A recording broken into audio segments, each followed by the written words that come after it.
பாக்குற அடுக்குடா. சிவா, சொல்லு ஜனனி. இவங்கள தெரியும்ல, என் ஃப்ரெண்டோட அம்மா. நான் அவங்கள சித்தின்னு தான் கூப்பிடுவேன். ரொம்ப பாசமானவங்க.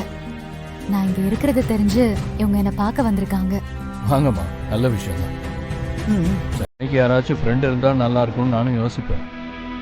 வேலை நீங்க வந்துட்டீங்க. இனிமே அவளுக்கும் கொஞ்சம் ரிலீஃபா இருக்கும். ஒரு நிமிஷம் அண்ணா. வாங்க.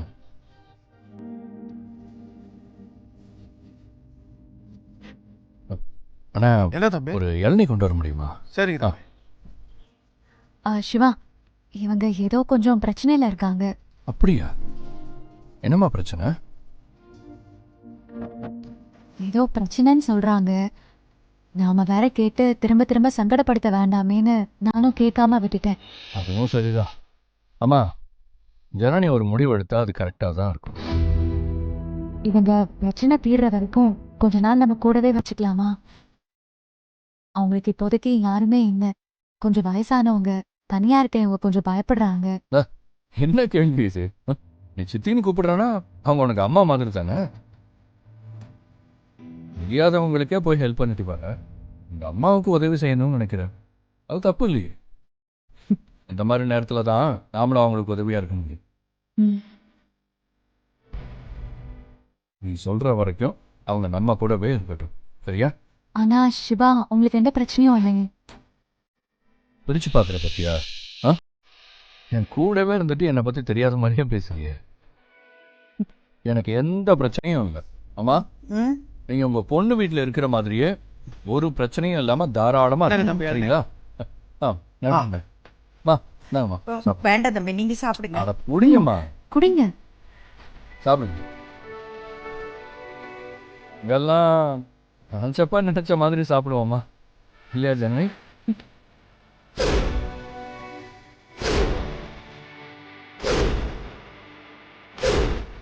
ஆமா சித்தி, அவர் எப்ப என்ன சாப்பிடணும்னு ஆசைப்படுறாருன்னு சொல்லவே முடியாது. உங்களுக்கு அதாம்மா கொண்டு வர சொன்னேன். சாப்பிடுங்க. ரொம்ப நன்றி தம்பி. அவ சொன்ன மாதிரியே நீங்க அக்கறையா பாத்துக்கிறீங்க. இது எனக்கு நிறைவா இருக்கு தம்பி. அம்மா, இங்க ஜனனி சொன்னா மறு பேச்சுக்கு இடமே இல்லை. அம்மா கிட்டேயும் ஜனனிக்கு ஒரு தனி நான் பயந்து போயிருந்தேன். நல்ல இடத்துக்கு தான் வந்து சேர்ந்துருக்கேன். சரிம்மா, நீங்க இளநீ குடிச்சிட்டு இருங்க. நான் போய் ஆட்டோ பிடிச்சேன். சரி.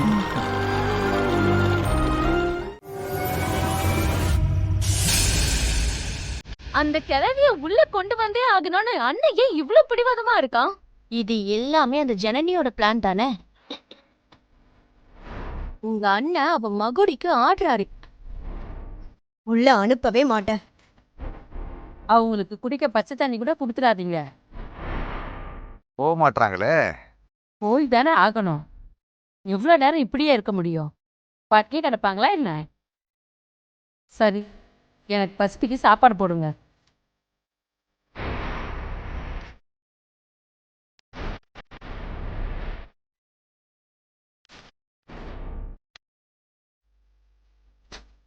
வா, சாப்பாடு போடுங்கம்மா. அண்ணி, நீங்க சாப்பாடு போடுங்க. காவேரி, ஆ, பாட்டிக்கு சாப்பாடு போடு. என்னால முடியாது, எனக்கும் பசிக்குது. இப்ப சாப்பாடு போட போறீங்களா இல்லையா?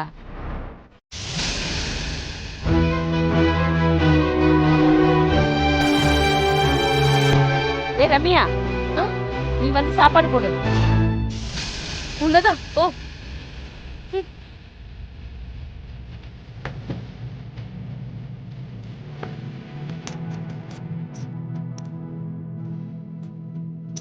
அப்படியே அவளுக்கும் போடு. போதும் போதும்.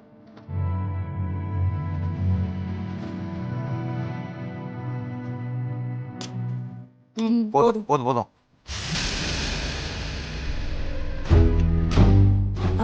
போதும்.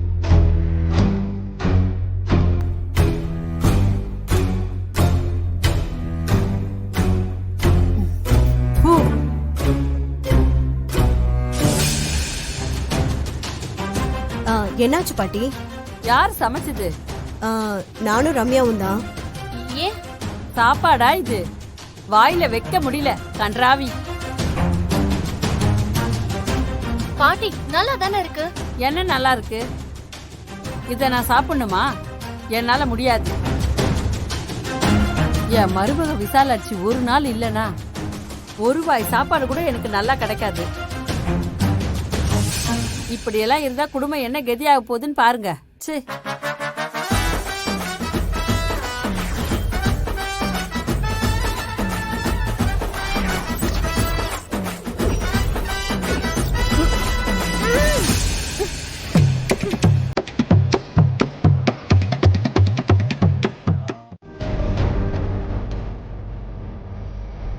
வீட்டுக்குள்ளதான் விட முடியாது, அதுக்காக பட்னி போட முடியுமா?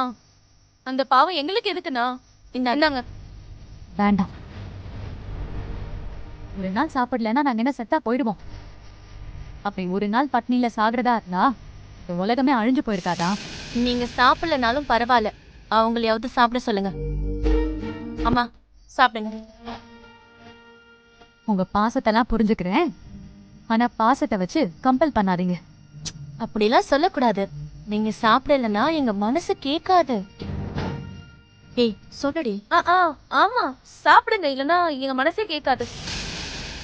அடேங்கப்பா, அவ்வளோ நல்ல மனசா? மாமா சந்தேகப்படுறீங்களா? யாரு சமைச்சா? நான் தான். கூட அமராவதி அண்ணியும் சேர்ந்து சமைச்சாங்க. அப்படியே எடுத்துட்டு ஓடிடு. ஏன் மாமா? சடன் டெத் ஆகணுமா? கொலை கேஸ்ல உள்ள போயிடுவேன். வா. அவங்க எப்பவுமே அப்படிதான் பேசுவாங்க. நீங்க சாப்பிடுங்க. வேண்டாம்மா, எனக்கும் பசிக்கல. பசி எடுத்ததுன்னா சாப்பிடுங்க. வேணும்னா நீங்க 2 பேரும் சாப்பிடுங்க. வேண்டாம் சித்தி, இதுங்க பாசத்தை நம்பிடாதீங்க. உள்குத்து வச்சிருப்பாங்க, ஜாக்கிரதையா இருக்கணும்.